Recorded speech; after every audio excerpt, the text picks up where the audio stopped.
all precinct meetings are held prior to the county convention to elect delegates to the county convention. That's where it all starts.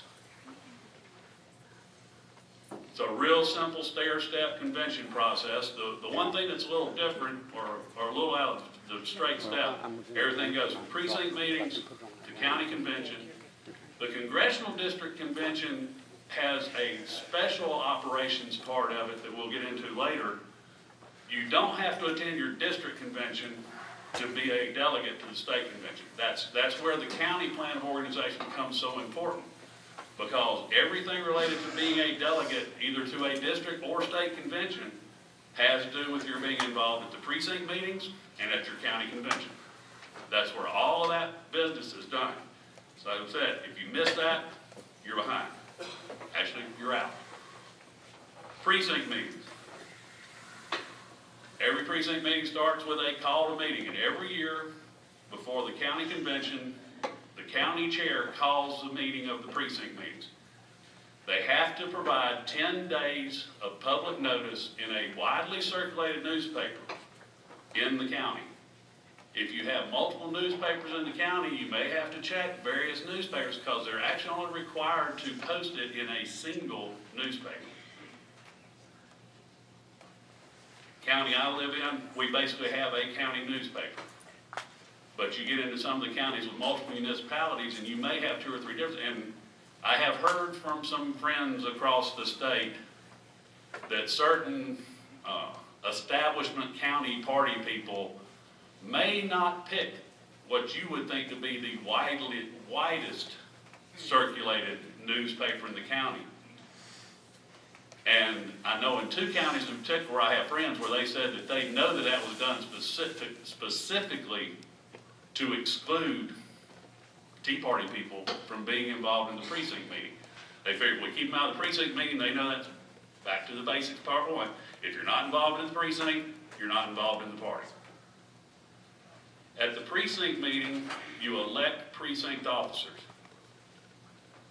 Chairman, vice chair, secretary, and any other members or other at-large officers that are determined by the members of the precinct.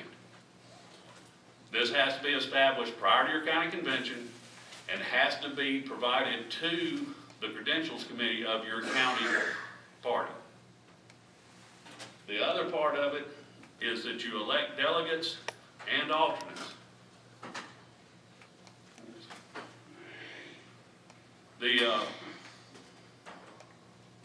Cut that slide off.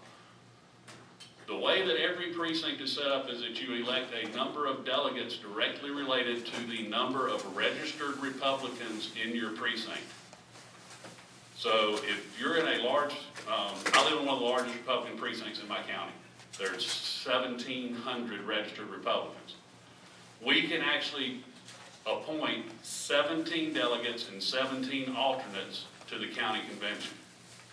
It's very important, and again, this is spelled out in your county plan of organization, and that's why that is such an important document to have, because it will specify, because a county can say, okay, you can elect a delegate or an alternate to the county convention as for every 500 members of the precinct or 500 registered voters in the precinct, or for every 100, or for every 10. The county has that flexibility as long as they have pre-written that plan of organization and have it filed with the state.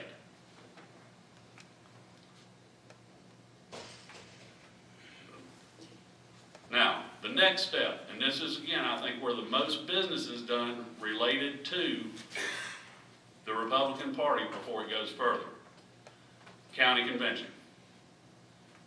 You've had your precinct meetings, or in case like our county, we hold our precinct meetings immediately prior to the county convention. County plan of organization spells out when that's going to happen. Again, they have to post widely circulated newspaper within the county. The county convention is always in the month of March, and they again have to give 10 days public notice. Fortunately, in this day and age, most counties actually post it on their website, even though I've been told by some that they don't do that sometimes too. Again, we're having to root out some hardcore old establishment people that really don't want the new, as I call them, liberty side of the world to come in and get involved in their party. They'd rather you just show up at the polls and work and do all that, and then you just go back home. We'll handle all the business for it. But the county convention is also where the plan of organization for the county is done, amended, and approved every year. So if you have your county plan of organization, make sure that you have the current one. Because I know in a couple of these counties where there have been problems, they show up for the odd number year election or odd number year conventions in their county because that's when the officials and leadership of the party or the county, as well as delegates to the district and state convention, are elected. But if they don't show up on that even number year, you might have, I think this past year at our county convention on the even number year, I think we had 17 people total show up for the county convention. And you'd be amazed in some of the smaller counties, the rules that they put in place in their county plan of organization that nobody knows about, and then the person shows back up that second year, and they're wanting to do something. It's like, well, sorry, but that was excluded in the rules of order. Well, I've got it right. No, that's last year's. So make sure that that county plan of organization you have is current. And it has to be, I'm sorry, I want to make sure I get this. The county has to provide that new county plan of organization to be filed with the state credentials committee within 30 days of your county convention.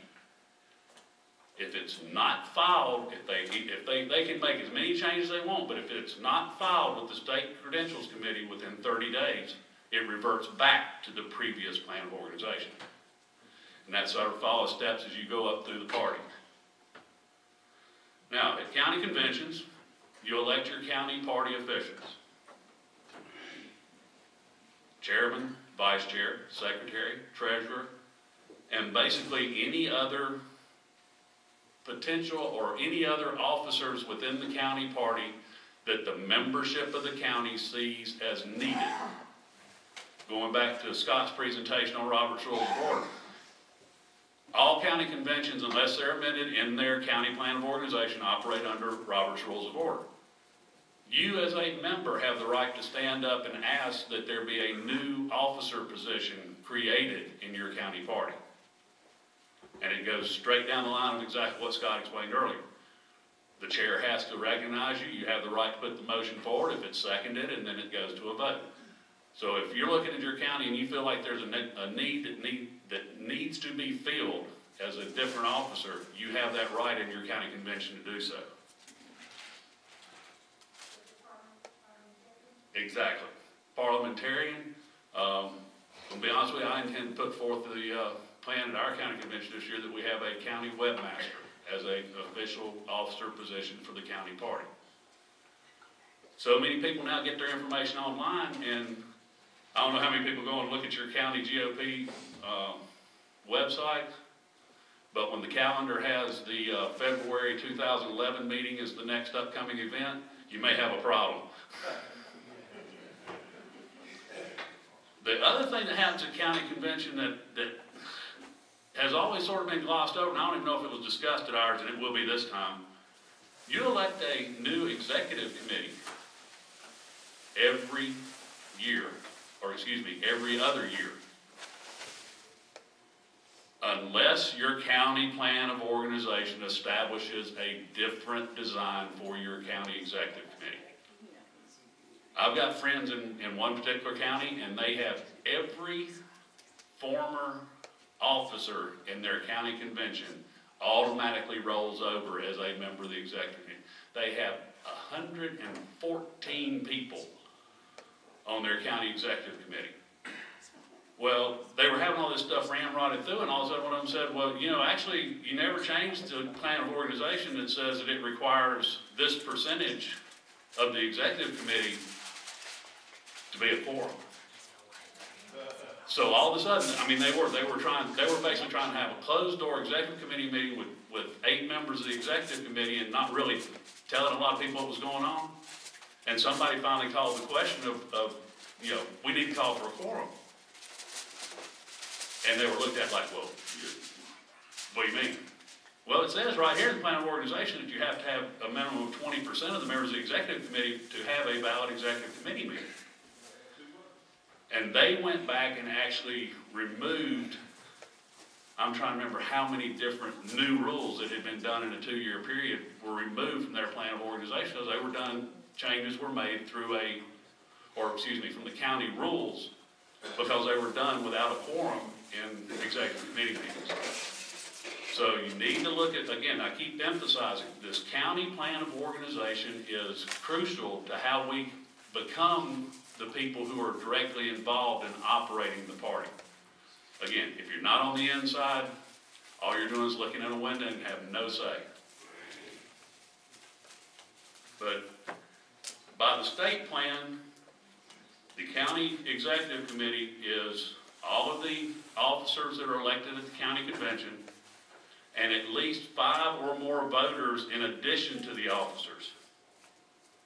So you can have as few as your slate of officers and 5 other people, or depending on, again, it's the rules of your county plan of organization. The other thing that happens at county conventions that is very important, all of your state and district convention delegates and alternates are elected at your county convention. Typically, there will be a slate that is offered by the nominating committee, but again, every single person who is a registered Republican in your county is a member of your county Republican Party, which in turn gives them the right to stand up at the county convention. And we had it done 2 years ago. They had this whole slate, and the motion was made that nobody except people attending the county convention could be considered for delegates. And I'm reading the state plan of organization, it actually says that. The other thing is, at a county convention, no precinct can cast more votes than the number of actual people that are on the floor at the county convention. In one county, I was told that they were doing proxy votes, and it is specifically defined that you cannot do that at any level of the party. So if you're going to be involved at the county level and you want to be a delegate to the state or the district convention, be on the floor, make sure your name's on the list. If it's not, have your name added to the list. And then you've got a bunch of people that are just, because they will put forth a nominating list, and under your county plan of organization, that list can be adopted, and even if those people aren't at your county convention, they can still be put on the list to be delegates or alternates at the state convention. And a lot of people don't understand this, but when your county elects delegates to the state convention, your county party pays a fee for every person who's on the list. The state party has the right to assess a fee for every delegate and every alternate for the cost of postage to cover the distribution of state convention credentials or information. So a lot of parties thought, well, this is great, we're going to load it up, we're going to have 125, 150 people on this list, and then all of a sudden the state sends them a bill for 10, 15, I think in one county it said, or 1 year it was $12 a head. Sorry, small counties, you can wipe out somebody's whole treasury just in the fee to get the credentials mailed from the state convention. So my recommendation and how I'm going to look at it is, I think in our county convention, I'm going to paint that no one will be on that delegate list except for, and I think we all need to make this, elected Republican officials should always be allowed the delegate status. But other than that, if people aren't going to show up at the county convention, why should they be able to be a delegate at the state? Again, the Republican Party is based on the idea it starts at your house, moves to your precinct, moves to the county, moves to the district, moves to the state. If you're not willing to get involved at the first level and do the work, then why should you be involved at the fancy event at the state convention and be able to go in and legitimately change what could be the outcome of who the next chair, vice chair, or various other officers within the party are. Now, the other thing about the district conventions, and to go this, delegates and one alternate for every 250 registered Republicans in the county. It's very important, if you're going to be a true effectivist in working within the party, you need to know, first off, how many registered Republicans are in your precinct. Because you have the right to go out, if you're wanting to make a move to change how the party operates, you can go and recruit. Say you've got, like my precinct, okay, we've got 1,700 registered Republicans. I could legitimately recruit 34 people from my precinct to come to the county convention, and every one of those people would have to be seated as both a delegate to the county convention, and then would very easily be put into being delegates to the state convention. So we have to understand that how effective and active you are in bringing in like-minded people to your local party affects everything up to what happens at the state convention. Now, when you get to district conventions, they've got a whole other little, the district convention we'll cover in a minute, but if you have, like our county is part of a 7-county congressional district. But there are counties in the state, because of the redistricting situation, where you may have 2 or 3 congressional districts in a single county. For delegates to the district convention, they are actually apportioned by the precincts within that county that fall within that particular congressional district.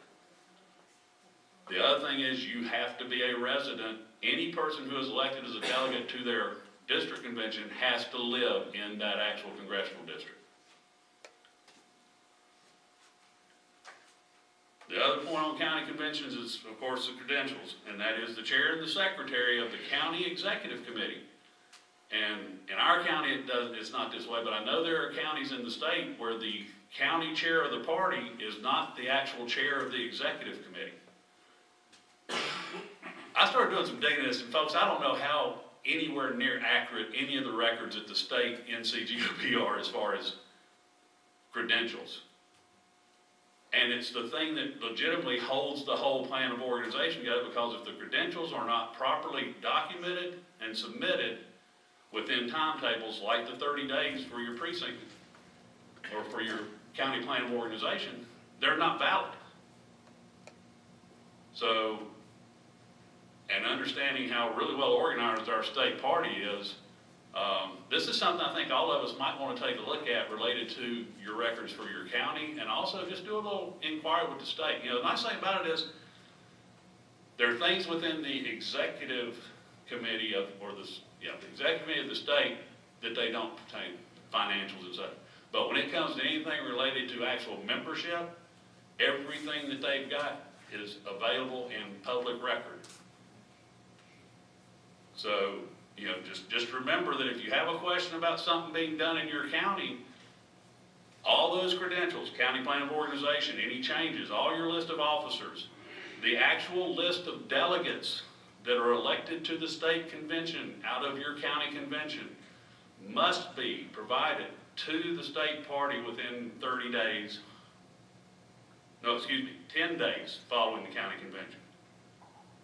So, it's, again, we've got to follow the trail, and I'm not sure that the state party has been really good historically in holding these rules. So those are just little things that you just might want to take a minute to check on, because in most cases you can go right to the website, and amazingly enough, a lot of it's real easy to find on the NCGOP website.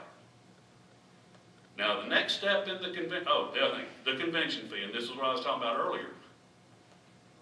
When you start loading all of these potential delegates and alternates on that list for the state convention, the state party will send a bill to your county GOP for a fee for every name that is on the list.